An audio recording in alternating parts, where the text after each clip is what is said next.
When I bought the island, I wasn't looking for trouble. Honestly, I wasn't even looking for neighbors. After 32 years in the army, most of it spent untangling messes that weren't mine to start with. I'd had my fill of conflict, bureaucracy, and people who thought rules were a substitute for common sense. So, when retirement hit, I just wanted a little patch of quiet. Somewhere with water you could actually hear lapping the shore, sky wide enough to breathe, and days that passed slow enough for my brain to finally unclench. That's why I bought a 4-acre island in the middle of Lake Addison, tucked away in the corner of Eastbrook County, shielded by a half-mile of water that kept the world at bay. The deed was ironclad. I checked 3 times, and then checked again just to be sure, because you don't spend 3 decades working logistics for Uncle Sam without knowing the devil is always in the paperwork. For a good 2 years, it was just me, my old dog Smokey, and the soft rhythm of waves on the dock. Nobody dropped by, nobody left flyers in my mailbox about community standards or invited me to HOA barbecues. The closest neighbor was a quarter-mile away on the far shore, and I liked it that way. I built a stone cabin by hand, hung my old flag on a cedar pole every morning, and figured that'd be my last stand, a place to finally hear myself think. Then, like most good things, peace didn't last. The first hint of trouble came with a low buzzing, somewhere between a mosquito and a bad idea. Drones, tiny, nosy, persistent, started sweeping over my dock at dusk, hanging around just long enough for Smokey to bark himself hoarse. At first, I figured it was kids from the mainland, but after the 3rd or 4th visit, I grabbed my binoculars and traced their flight path. Sure enough, they zipped right back toward the new development across the lake, Silver Pines Estates. You know the type. Fresh sod, matching mailboxes, more HOA signs than actual trees, and a president who probably dreams in Robert's Rules of Order. 3 days after the first drone, I found a letter, plastic-wrapped and tucked in the slats of my dock. No stamp, no return address, just the Silver Pines HOA logo and a note inviting me to a board meeting to discuss community alignment. They actually suggested my island may fall within compliance boundaries due to annexation discussions. I laughed so hard I nearly dropped it in the lake. My island wasn't even zoned for residential. It had been private since Eisenhower was president. But I knew a power play when I saw one. And so, the games began. Drones with banners. Letters that sounded like legal threats, full of big words like governance and pending review. I logged every incident. 30 years in the military teaches you, document everything. I made copies, snapped photos, kept a logbook. When a personal watercraft zipped up one morning carrying a woman in a red windbreaker and a cap that screamed, HOA President, I wasn't surprised. She marched up my dock with 2 goons in tow, hands full of binders, and introduced herself as Karen Whitmore, acting president of Silver Pines HOA. She didn't even ask permission before tying off her jet ski. She said, "There's been talk of absorbing this lake into our protected assets. We need to ensure your structures comply with visual and aesthetic guidelines." I said, "This is private land, deeded and recorded. If you come here again without permission, it's trespassing." She looked shocked, like nobody had ever told her no before. One of her cronies started filming on a tablet. "This is a community matter," she sniffed. "We'll be back." And you know what? She meant it. The next salvo was a certified envelope, tossed onto my dock by one of her khaki-clad volunteers. Inside, blurry drone photos, complaints about unauthorized flagpoles, accusations of light pollution, even the non-regulation coloration of my outhouse. At the bottom, in sharp cursive, she'd written, "Please appear at our next board meeting to discuss integration into the HOA jurisdictional scope." Integration, like they were annexing Crimea. I rolled my eyes, but I wasn't amused anymore. This wasn't about fences or flags. It was about power. And I'd seen plenty of that wielded for the wrong reasons. So, I called Ruthie Benson, a retired city planner who owed me a favor from way back. She walked into their meeting armed with plat maps, tax documents, and the patience of a saint. Before Karen could finish her slideshow, Ruthie shut her down. Section 13 of your bylaws. Karen, HOA has no jurisdiction over bodies of water or adjacent properties not included in your original incorporation. Karen tried to pivot, but Ruthie had an answer for everything. The room went dead quiet. Next morning, I found orange surveyor flags on my island, staked right in the dirt, Tag, proposed beautification zone. I called Jacob Wu at the county. Let me guess, Silver Pines? He sighed. They've been trying to grab everything that touches water. But the island is off limits.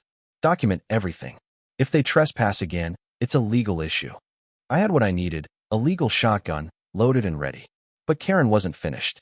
Saturday morning, 3 pontoon boats showed up, Karen and her crew in full compliance regalia. Mr. Carson, we're conducting a shoreline assessment today, as outlined in the Visual Compliance Charter. I said, there's no such charter here. You're trespassing. She smiled, all teeth and no warmth. We gave you ample opportunity to attend the jurisdictional review. I stood my ground. Her team started pacing the shoreline, measuring, snapping photos. You're being difficult, she hissed. No, I'm enforcing the law.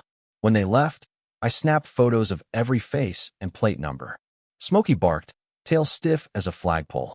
I started making calls to old friends, the kind you hope you never need again.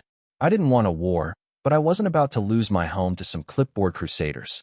Within days, my team showed up, Rodriguez, the comms specialist, Jackson, the medic, Deacon, my old second-in-command. We installed cameras, ran silent patrols, and waited. Karen returned with construction crews, trying to build a community dock on my property. I stopped them, calmly but firmly. You've got 60 seconds to leave, I warned. Then I hit a coded alert on my old field radio. 3 speedboats appeared, piloted by my friends, quiet, organized, all carrying federal credentials. Deacon read out the law, Karen's contractors froze, and within minutes, the barge was retreating. Karen's face went from smug to ashen. You're not just dealing with a homeowner, Deacon told her. You're trespassing on federally protected private land. That shook her, but not for long.